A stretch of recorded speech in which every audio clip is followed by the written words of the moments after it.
Now, just when I thought adulthood couldn't possibly get any more ghetto, right? Like 2025, we're cooked. Millennials right now, we are cooked. I make the fatal mistake of going out and checking my mailbox and bam, my property tax bill had arrived. Now, does no one see that it's weird? Like, no one's asking the question, but when you break it down like this, like, we're really out here paying for air and water, things that are natural resources and or like intangible. Like, we can't see air, yet we pay for it. We need water to live, yet we pay for it. Like potatoes that grow from the dirt, we have to pay for them. What? Mangoes that freely grow on trees, we have to pay for. And then we can go on forever, but the cherry on top is then a bill comes in the mail that tells you essentially how much you're being charged for breathing last year's air in your own community.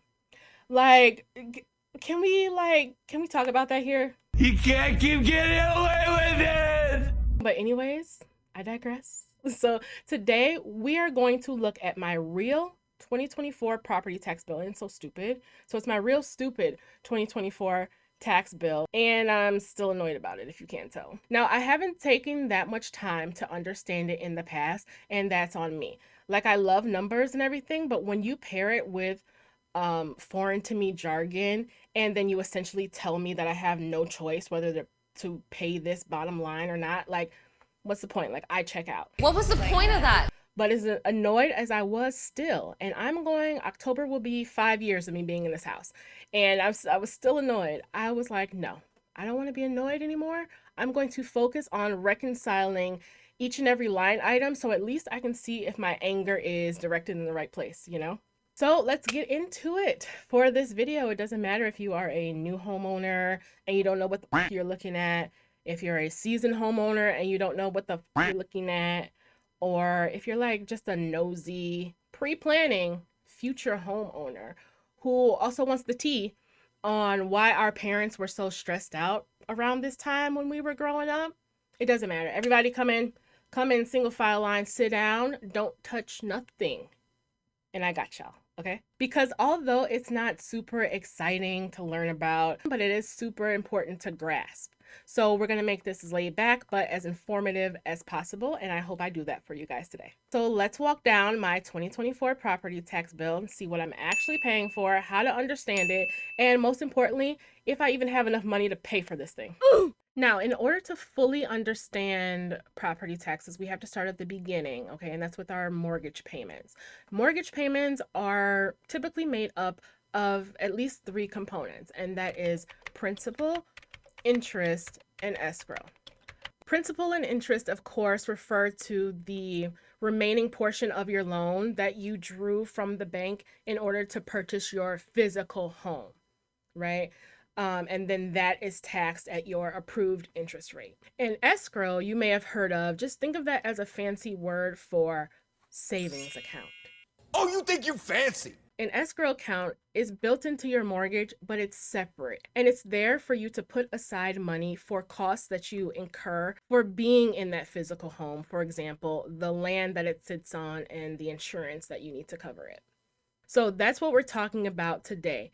Paying for the land that your physical property sits upon. That's what we refer to as property tax. Okay, so of course, let's use myself as an example for this entire video. You know from my budget videos that my mortgage payment total this year is $1,412.77. But that full $1,400 doesn't go into just my principal, right? You can see here it's broken down this way. I actually pay more into my escrow than either of the other 2 categories, and that's surprisingly normal. My lender automatically allocates the amount that I need to pay into my escrow and builds it into my mortgage payment for me.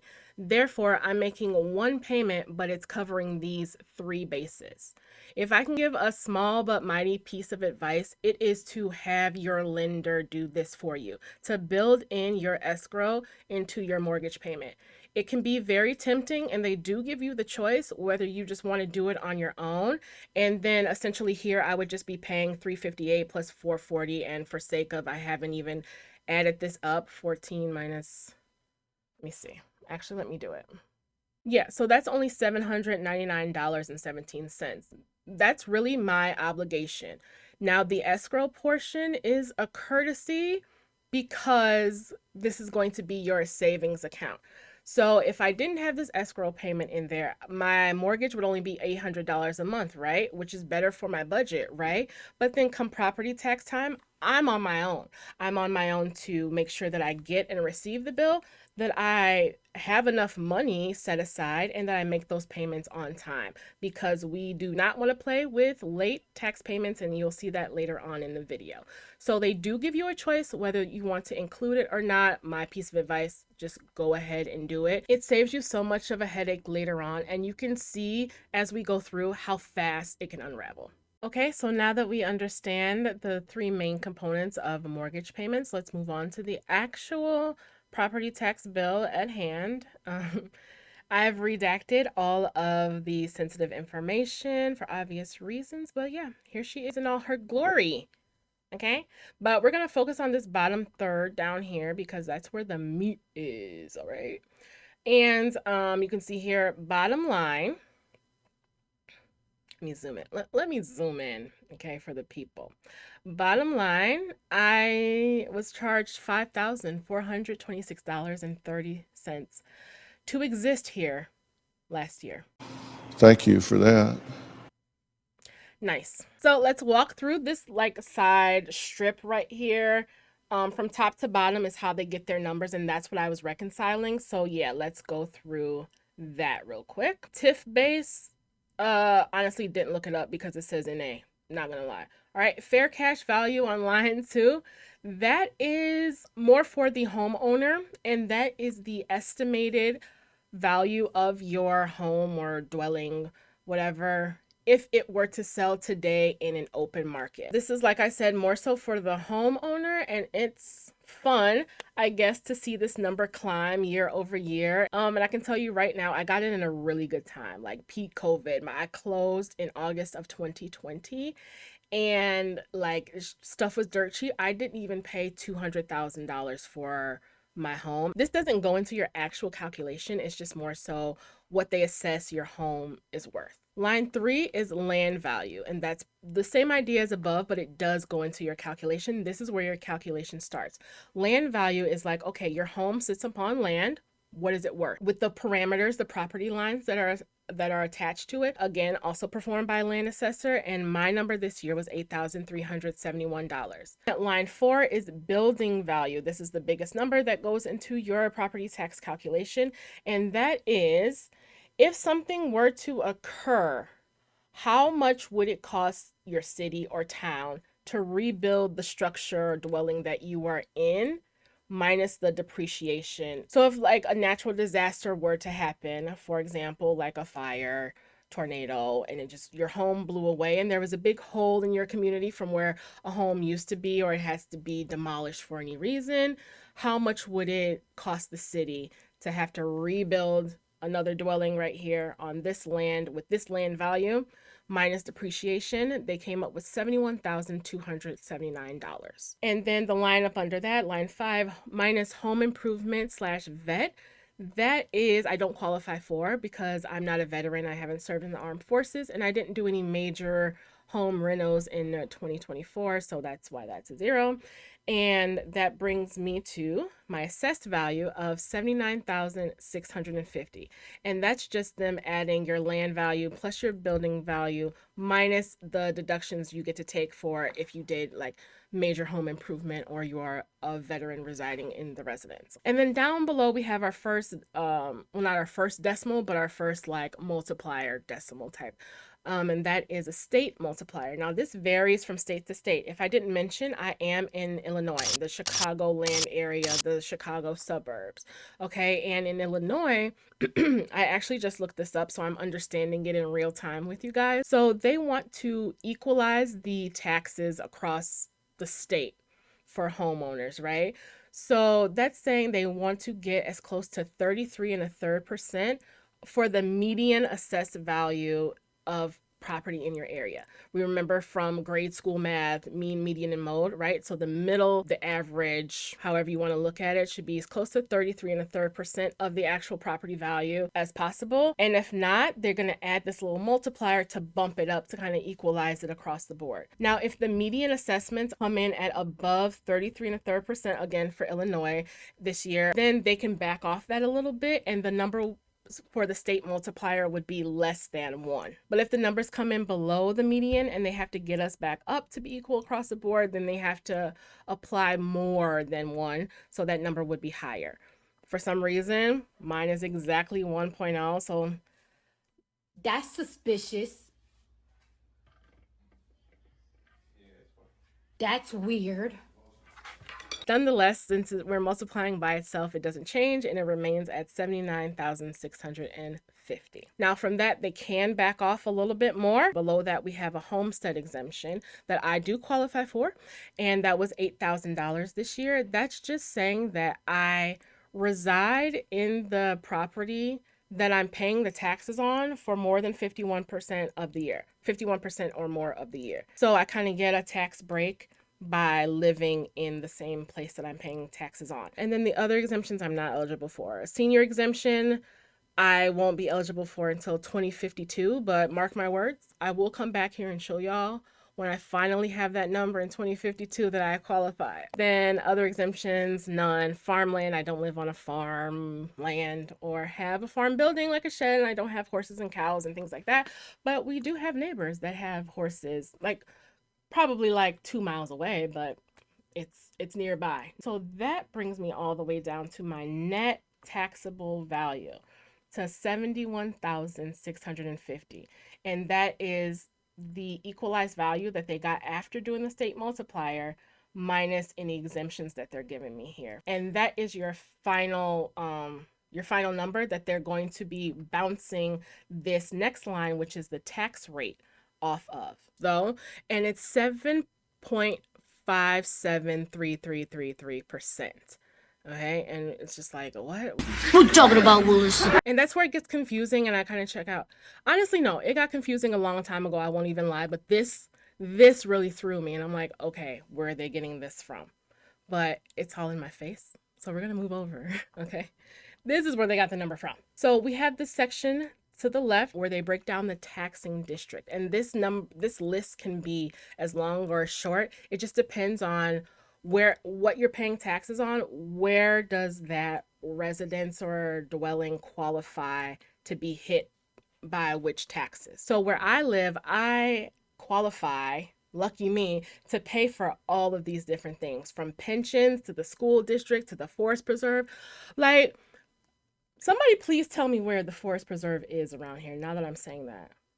I cannot think of a location, not within a radius that I should be paying for at least. The taxing districts, again, what are you eligible to pay for? And then those taxing districts say, hey, we have a number, we came up with a decimal that we think that we should get a cut off of everybody's tax payment. And they're like, okay, forest preserve, how much do you think that is? We think for our forest preserve, we're going to need 0.146712, and for our pensions, we're going to need 0.000096. And then the village says, okay, we're going to add that to everybody's bill.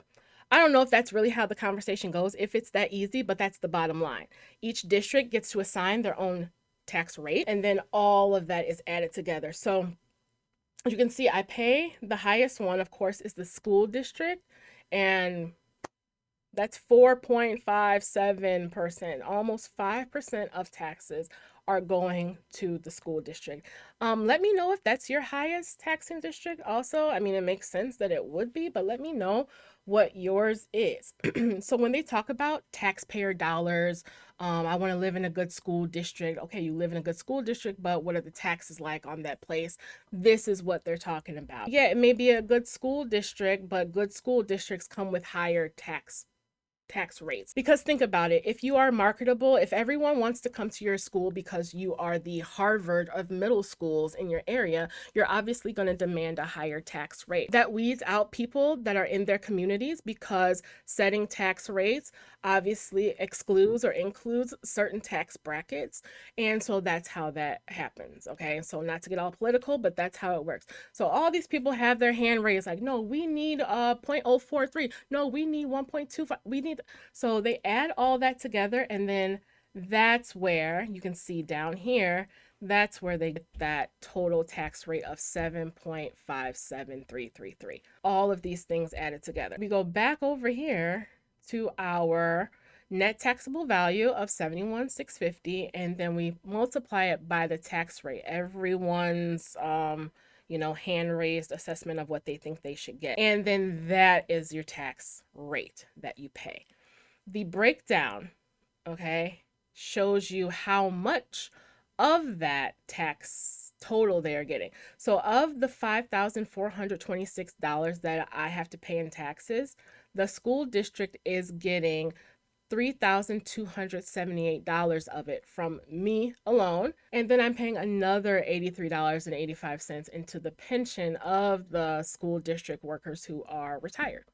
Okay, so this is what they mean when they say taxpayer dollars. Like, oh, my taxes go to this, this, and that. Like, the roads, to fix the roads, it looks like I paid $55 for that. So thanks. I'm contributing to the construction traffic, I guess. Okay, and that's where the $5,426.30 comes from. Yay! So I hope that breakdown was clear enough. If it wasn't, leave me questions down below as always. Then in here, they have what you would owe if you should miss your payments for any reason, a late payment schedule. They are very upfront about when they want their money. Okay, it's no gray area here. Okay, you don't pay by this date, I'm adding this. You pay after this time on this date, I'm adding this. This part is pretty much set in stone unless you want to appeal or dispute your entire tax bill. This part is set in stone. But remember earlier when I said number one, let me make sure if I have enough money to pay this. And number two, to make sure that your escrow payments are built into your mortgage payments. Here's why. Skipping back to my mortgage, you can see that my current escrow balance as of April 15th anyway, was $4,392.60.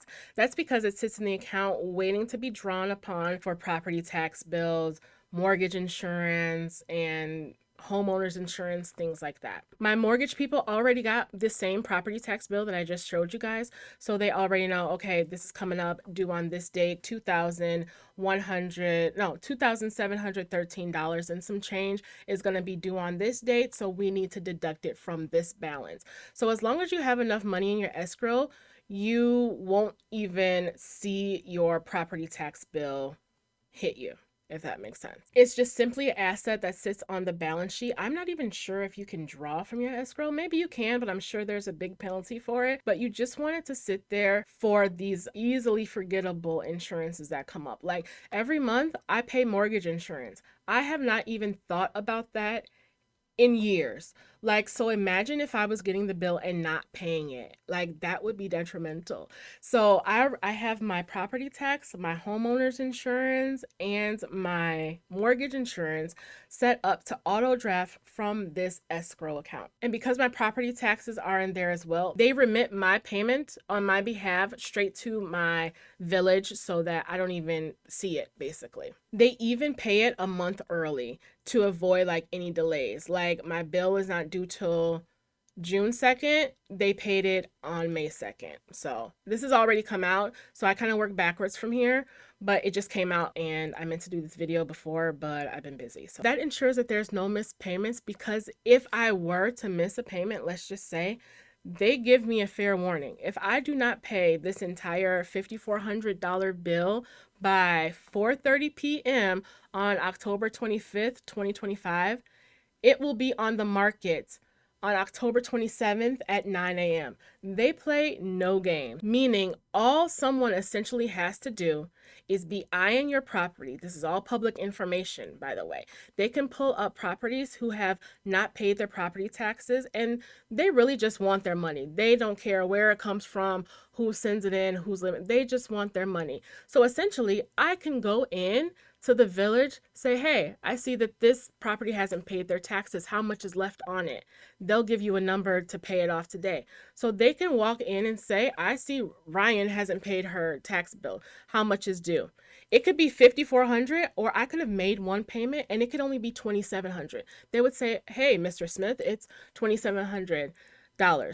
They could pay that money right then and there, and they will own your house legally, babes. That's called deed trust investing, and we do not play with her, okay? We do not play with our shelter or our food, okay? We can move other bills around, but this mortgage has to be paid. Don't play with her, because have y'all seen this video? Lot trailer 17. Yep. It looks like it's 21, 22, 23, and 24. 4 years behind. How much is it? 183.41. 4 years behind. 183.41. All right. And then she'll be up to date, right? All right. But it is under her name. So once I get the title in my name, come back down here and enroll it. In January. That was the problem last time. Yeah. Oh, do it in January? Mm-hmm. Okay. So do I go online to get that listing paper? You can ask me, or you can just come here in January. I just gotta remember. Okay. Yeah. Just bring all your title and stuff with you. Okay.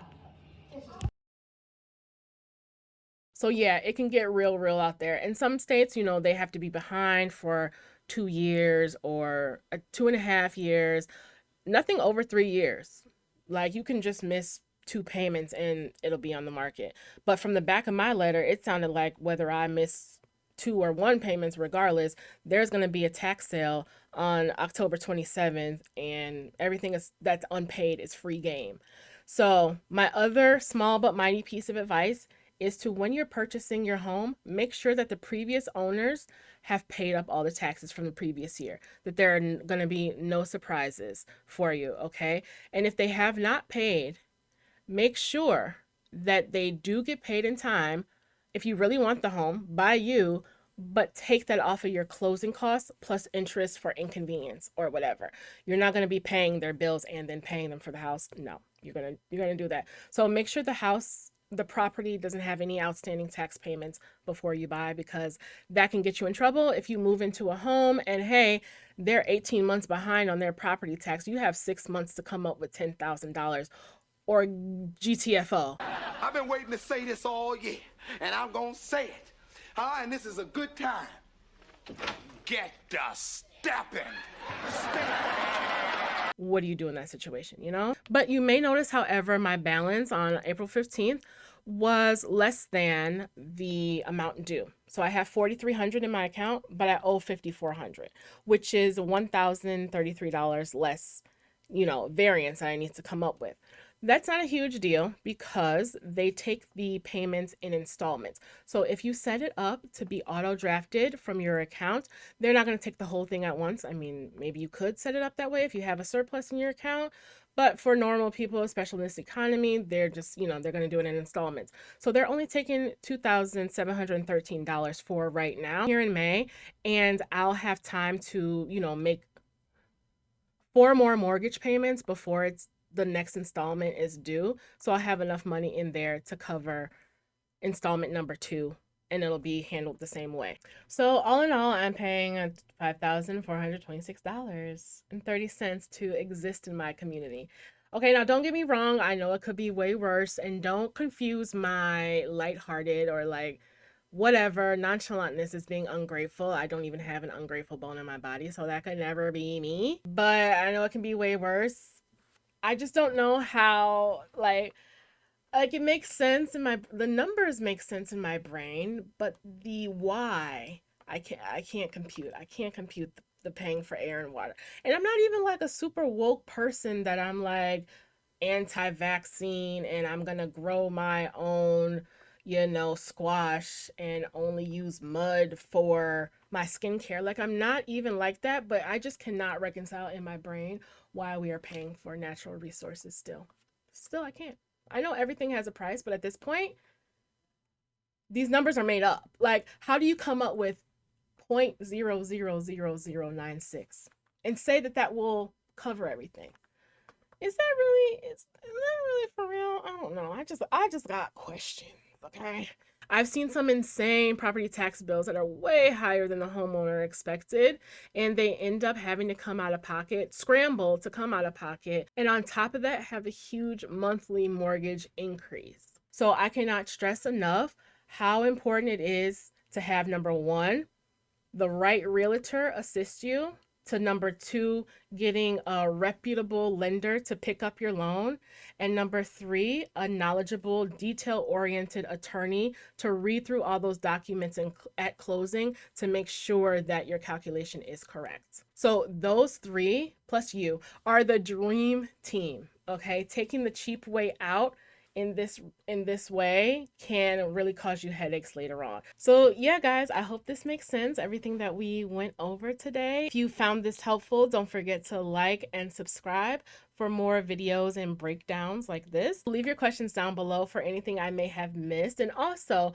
share, everyone who's comfortable watching this video, I want you to share your state and what are your property taxes for whatever year that you're watching this video. I just want to do a little comparison. I'm really interested to see you know, how we fare across the country. I'll check back in with you guys at the end of summer, right before installment 2 is due, so that we can see where our escrow account will land. No pun intended. So thank you guys so much for watching, and I will see you in my next video. Bye.